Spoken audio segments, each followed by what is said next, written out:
결정트리 기법을 이용해서 보스턴 집값을 예측해 보겠습니다. 저번 시간에 했던 분류와 다르게 이건 회귀입니다. 실제로 집값이 얼마가 되는지를 맞추는 것입니다. 다만 기존의 요거의 정확도를 판단하는 방법이 좀 달라집니다. 분류 같은 경우에는요, 실제값과 예측값의 얼마나 같은지 이런 것을 그냥 비교해서 정확도를 뽑게 됩니다. 이 경우에 60%가 되겠죠? 그런데 이제 회귀는 이렇게 하면은 큰 문제가 발생합니다. 보시면 굉장히 정확하게 따라간 것을 알 수 있어요. 굉장히 정확하게 그 가격을 예측했습니다. 근데 이대로 그대로 그 성능 검증하게 되면요, 정확도가 40%가 나오게 됩니다. 문제가 있죠. 그래서 회귀에서는요, 이 검증 방법을 다르게 씁니다. 첫째는 상관계수를 씁니다. 두 데이터 간의 상관계수를 구해서 1에 가까울수록 정확도가 높은 거고요, 0에 가까워서 정확도가 낮은 겁니다. 장점은 되게 간결하고 직관적입니다. 그렇겠죠? 다만 단점도 존재합니다. 실제 그 절대값을 알 수가 없습니다. 실제 그 값이 정확히 따라가는지 안 따라가는지를 알 수가 없어요. 경향성만 비슷한 걸 알 수 있는 거지 정확히 그 값을 맞췄는지 그걸 알 수가 없습니다. 그래서 좀 대안으로 나온 게 민 스퀘어드 에러라고 실제 값에서 예측 값을 뺀 거의 제곱, 그것의 평균입니다. 이제 요거 제곱을 안 해주고 민 앱솔루트 에러라고 해서 절대값으로 하는 경우도 있습니다. 그래서 이런 식으로 어떤 값을 뽑아내서 그게 잘 됐다 안 됐다를 알 수 있습니다. 다만 이것도 문제가 있습니다. 문제가 존재하는 게 바로 도대체 감이 안 오는 겁니다. 예를 들어 이거 30 나왔어요. 큰 값이에요, 작은 값이에요? 잘 모르겠죠. 예를 들어 부동산 시장 가격 같은 데서 30이면 굉장히 잘 찾은 겁니다. 굉장히 잘 찾은 거고요. 그런데 이게 굉장히 작은 규모의 어떤 회귀였다고 해볼게요. 막 1, 2 이런 차이를 찾는 그런 회귀에서 30이면요 상당히 엉망인 결과거든요. 그렇기 때문에 이렇게 표준화해주는 변수를 나눠주게 됩니다. 그래서 요거 같은 경우에 뭘 넣어줘야 될지는 아직도 논쟁거리입니다. 최대값을 넣어주게 되면은 뭐 예를 들어 30이라고 맞췄는데 이 실제 가격이 한 40 정도면은 많이 잘못된 거고, 뭐 이게 실제로 뭐 한 10,000원 레벨이었어요. 그러면 상당히 잘 찾은 거죠. 그래서 이렇게 노멀라이제이션 해주게 됩니다. 그래서 이거는 맥스 안 쓰고요, 에버리지 평균 민 쓰는 경우도 있고, 최대에서 최소 값을 뺀 것으로 나눠주는 경우도 있습니다. 요거는 여러분들이 그때그때 맞게 써보시면 될 것 같습니다. 그래서 보스턴 집값을 한번 예측해 보도록 하겠습니다. 이렇게 데이터셋 불러와 주시고요, 보스턴 데이터를 가져와 봅니다. 하우싱 집값이죠. 그래서 이렇게 가격대를 넣게 됩니다. 그래서 이 데이터를 보시면 범죄율, 무슨 뭐 이거 얼마나 오래됐는지, 그다음 부동산세, 뭐 이런 다양한 요소들이 들어가 있습니다. 그래서 최종적으로 그 가격이 이렇게 책정이 되게 됩니다.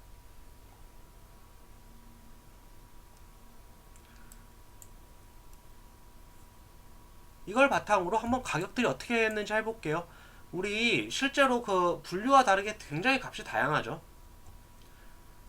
그래서 이거를 분류하는 것처럼 그냥 그렇게 찾을 수가 없습니다. 그래서 인풋, 아웃풋을 하시고요, 트레인 데이터, 테스트 데이터를 나눠주게 됩니다. 그 다음에 디시전 클래시파이어가 아니라 디시전 트리 리그레서를 불러오셔야 됩니다. 그래서 리그레서를 해주시고 교육을 시키게 됩니다. 이렇게 돼서 테스트 데이터를 뽑게 되면 정확도가 70% 정도로 굉장히 안 좋은 결과인 것을 알 수 있습니다. 그래서 첫 번째 상관계수를 뽑아 보겠습니다. 이게 상관계수죠. 그 다음에 상관계수를 뽑게 되면 0.84, 굉장히 트렌드 요 정도면 잘 따라가는 겁니다. 좀 아쉽긴 한데 괜찮은 겁니다. 사실은 회귀 자체가 정확도가 이제 분류에 비해서는 떨어질 수밖에 없어요. 근데 이 정도 잘 따라가는 겁니다, 실제로. 그 다음에 이제 민스퀘어드 에러 이렇게 임포트 해 오셔가지고 예측값 DTR 프레딕트 하고 실제 원래 값, 실제 값하고 비교를 하면 27이란 값이 나옵니다. 잘 나왔어요. 근데 이게 잘한 건지 못한 건지 모르잖아요.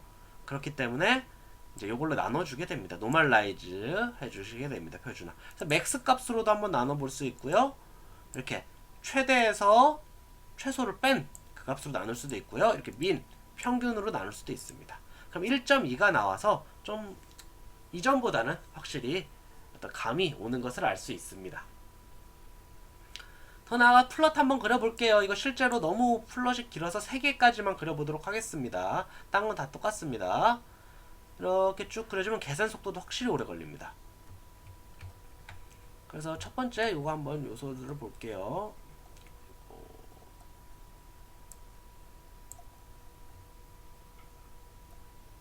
여기서 보시면 잘 보이시나요?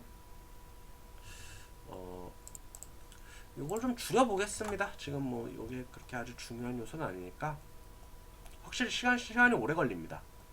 그래서 여기서 보시면은 뭐 RM이란 밸류가 6.9 이하면은 첫 번째로 나눌 수 있게 됩니다.